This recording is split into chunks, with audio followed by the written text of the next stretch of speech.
What's up, everybody? Welcome back to Bold Business. I'm your host, Philip Michael, and let's get right to this week's trend. Now, millions of people are unemployed, but businesses can't find workers. With rising vaccination rates and lockdown restrictions easing, you would think people are ready to get back out and work. Right now, there are more job openings than before the pandemic. Still, manufacturing, construction, and restaurant employers are struggling to find candidates. Some of the reasons people aren't going back include fear of spreading the virus, lack of childcare, and great unemployment benefits. People are continuing to make more money and live better on unemployment than they would be working a regular job.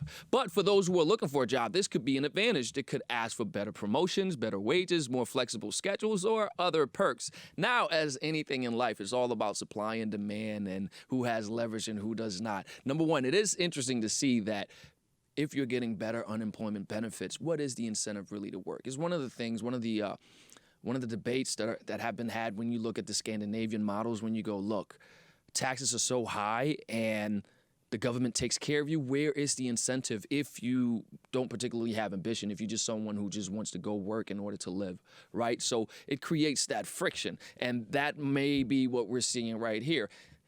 That said, for those who do want to work, it is a tremendous opportunity because, again, you can ask for more responsibility. You can say, look, there's a need there. Why don't I take this on? You can become more important, become more indispensable to the organization, and you can rise in the ranks. So even though this is the situation now for those who do have drive, it's a tremendous opportunity. And when opportunity presents itself, better believe people will take advantage. And that's probably what we're going to see once this whole thing settles. And again, once the whole thing settles, those that didn't want to work and their benefits run out, hey, you might be in trouble.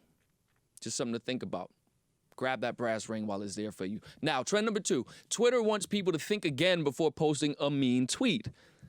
The tech company's new feature can detect mean replies before someone presses send.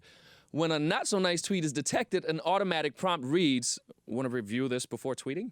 You're then presented with 3 choices: tweet, edit, or delete. Now, according to Twitter, 34% of people revised their initial reply or decided not to send it at all when the prompt came up. After the first prompt, users wrote about 11% fewer offensive replies in the future. Now, it's one of those things with social media and the instantaneous nature of how it works, where you could just safely get rid of aggressions and say things from the darkest part of your mind safely. But again, it's created a sort of culture on Twitter, at least a subculture anyway, where people will, as they call it, flame someone, jump and collapse on someone if they disagree with it. You see it all the time. You even see it with prominent people who may have that fancy blue check next to their name. A bunch of them will gang up on someone if they're on the other side of the political border, if you will. Again, you see this all the time, so it's probably a really good idea. Twitter also has been asked to get that edit button, which they have stubbornly refused to grant, but this is probably a good compromise. Again, you should be responsible for your words, and again, they live out there, it's in public, but it's probably a good thing to allow someone to think twice. Or as they say sometimes, if you have a tweet and you're angry, just put it in a draft. Look at it the next day and see if you really want to write that. So it's probably a cool thing, and I'm excited to see how this works. And the statistics, they don't really surprise me because, again, when people get to think twice and the emotions subside, all you're really left with is the truth. And if the truth is you're an asshole, you probably don't want to live with that. So good for you, Twitter. Now, trend number 3. Black assistants at a Hollywood agency were asked to pose as agent trainees because there were so few people of color in the program. 30 former and current employees of International Creative Management exposed the company. Apparently, back in 2017, the company vowed to be more diverse by 2020, but instead they did a fake photo shoot to look the part. Not to mention, they've also been accused of sexual harassment and other misconduct. Now, again, we see this all the time, right? Remember last year when the protests happened? Next thing you know, you got big corporations coming out and saying, look, we want more diversity. We want more justice.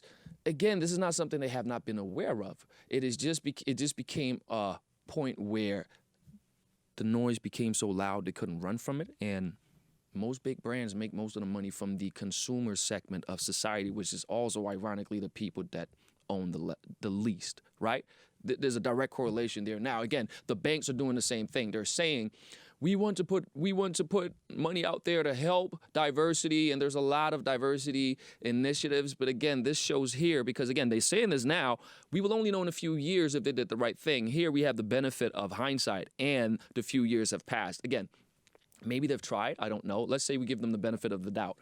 But if you have to do photo shoots to fake it, come on. Just try and do better. At least make an earnest effort. And if it turns out that the excellence isn't as diverse as you like to paint it to be, help the people internally. Maybe give them some tools so you can naturally and organically bring forth the diversity to make everything better. Now, I don't pretend to be an expert with this, but I'm just saying, fake photo shoots, come on now.